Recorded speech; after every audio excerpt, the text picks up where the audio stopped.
prazer muito grande estar aqui com vocês, queridos, principalmente nessa noite tão especial na vida da igreja. Eu tenho acompanhado a vida dessa comunidade desde o início, desde o primeiro dia, né? Desde a gestação da comunidade Moriá aqui em Itanabi. E nós podemos ver, cada vez que eu venho aqui, a gente pode perceber a graça de Deus, como o Senhor tem sido gracioso com vocês em tudo aquilo que Ele tem feito. E eu creio que essa noite é uma noite especial. E eu não queria que ela fosse especial apenas na vida do Samuel e da Patrícia, mas eu queria que fosse na vida de toda a igreja. Quantos creem que essa é uma noite especial para a tua vida? Quem crê que essa é uma noite de unção do Senhor para a tua vida também? Quem crê nisso? Vamos dar um aplauso bem forte aí.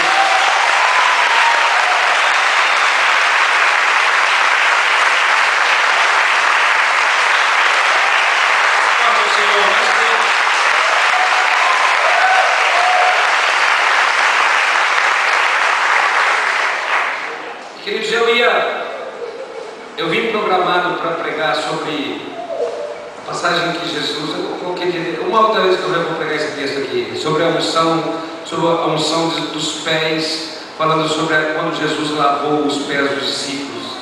Mas eu cheguei aqui, eu até estava estudando ali no canto, eu queria falar para vocês sobre algo que eu creio que o Senhor tem para toda esta casa.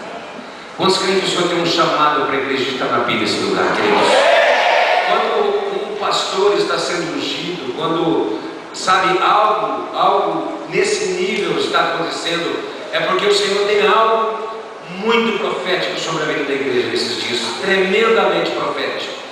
E eu queria te levar a um texto muito conhecido, porque eu quero falar para a tua vida sobre um chamado que tem esta casa, esta igreja. E eu queria que você abrisse comigo lá em João, capítulo 5, é um texto que você conhece demais.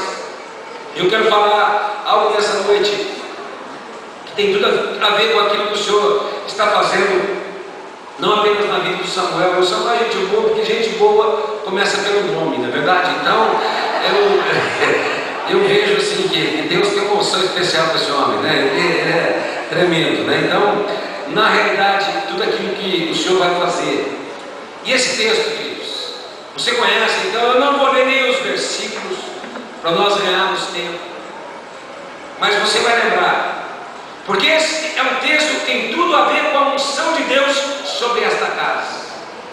É um texto que tem tudo a ver com a unção de Deus sobre este lugar que o Senhor escolheu para que você estivesse. Quantos creem que o Senhor escolheu para você estar aqui nesses dias para você cumprir o chamado de Deus na cidade de Itanabi? Quem crê nisso, diga amém, queridos. Sabe, esse é o chamado de Deus para a tua vida. E esse texto fala que ali ao lado do templo, junto à porta das ovelhas, ali ao lado havia um tanque chamado Betesda. E só para você acompanhar comigo essa passagem, no versículo 2, eu vou ler só o versículo 2, 3 e 4, mas todo o contexto até o versículo 17. Diz assim: ora, existe ali, junto à porta das ovelhas, um tanque chamado em hebraico Betesda, casa de misericórdia, o qual tem 5 pavilhões. E nestes jazia uma multidão de enfermos, cegos, coxos e paralíticos, esperando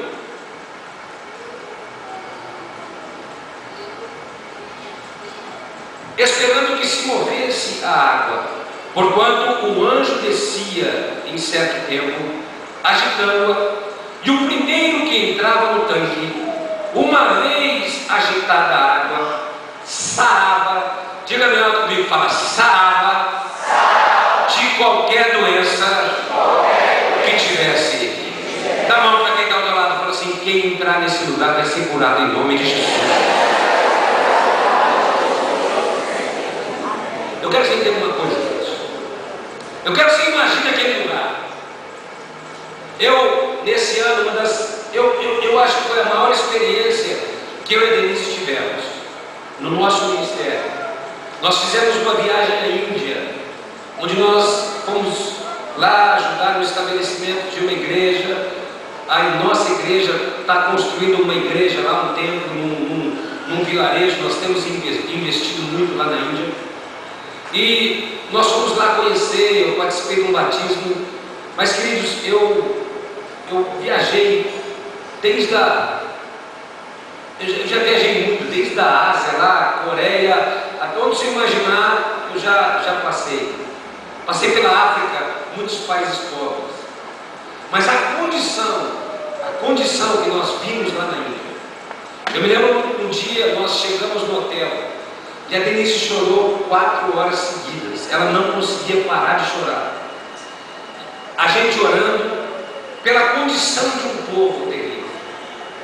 Aquilo mexeu muito com a gente. Aquilo foi, na minha vida, foi um divisor de águas, para a compaixão, para entender um pouco mais aquilo que o Senhor quer fazer. E eu fiquei imaginando esse tanque. Eu queria que você imaginasse aquele lugar. Devia ser um lugar terrível, porque no lugar que a gente teve lá onde a gente estava chorando, tinha lá o rio, era o Rio Ganges, e muitas pessoas vão para perto do rio esperando morrer lá, esperando alguma coisa naquele lugar. Eu queria que você imaginasse esse tanque aqui, como devia ser um lugar terrível. Ele recebia pessoas de todos os lugares, de tudo quanto é lado, e devia ter um cheiro insuportável. Já se algo assim horrível, porque muitas pessoas eram simplesmente largadas ali. E a Bíblia diz, o texto diz, que era uma multidão de enfermos, cegos, paralíticos e coxos. Era tão grande que tinha quantos pavilhões? 5. Tinha tanta gente que tinha 5 pavilhões. E aqui, até onde eu li, diz que aquela multidão estava lá esperando, porque alguns falam que era de ano em ano. A Bíblia não diz isso. A Bíblia diz assim que um anjo vinha, e de tempo em tempo, a certo tempo, vamos colocar aí, vamos dar aí, hipoteticamente, que fosse uma vez por ano. O anjo vinha, glória a Deus, foi um relógio. Obrigado, pastor. Está funcionando.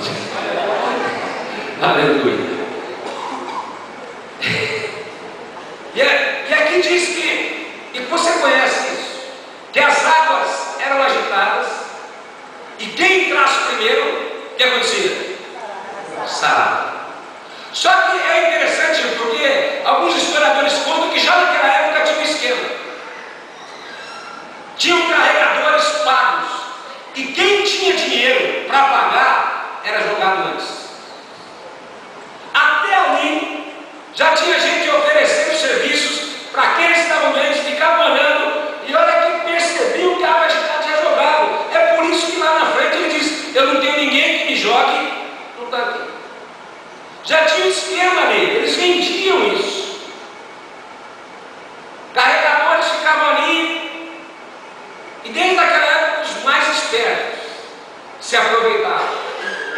E é interessante, queridos, que um dia Jesus entrou naquele lugar, olhou para aquele quadro, que era um cenário horrível, e naquele cenário, cheio de doentes, necessitados, problemáticos, pessoas que estavam ali rejeitadas, aguardando a morte, sem nenhuma perspectiva, sem nenhum nada que fosse um alento para o seu futuro. De repente ele olha para um homem, e aquele homem que ele olhou era um daqueles sem recursos, era um daqueles que não podia pagar para alguém jogar dentro da água, era um daqueles que não tinha como, devia ser o último dos últimos dos últimos, porque na realidade ele já estava ali há 38 anos. Era muito tempo. E de repente, para aquele que todos desprezavam, que ninguém acreditava, ninguém ajudava, ele recebe um olhar de Jesus. E nessa noite, queridos, para que nós entendamos qual é o propósito de Deus na unção sobre esta casa, quando um novo pastor está sendo estabelecido, Nós precisamos entender por que Jesus olha para todos, porque a Bíblia diz que o Filho do Homem veio para buscar e salvar aquele que se encontra perdido. Há uma multidão de necessitados nessa cidade. E é interessante que naquele momento aquele homem começa um diálogo com Jesus. Jesus tinha uma nova caminhada para ele. Jesus tinha algo novo para ele. E eu quero perguntar novamente: quantos pavilhões tinha aquele local? 5. Então dá a mão para quem está ao teu lado.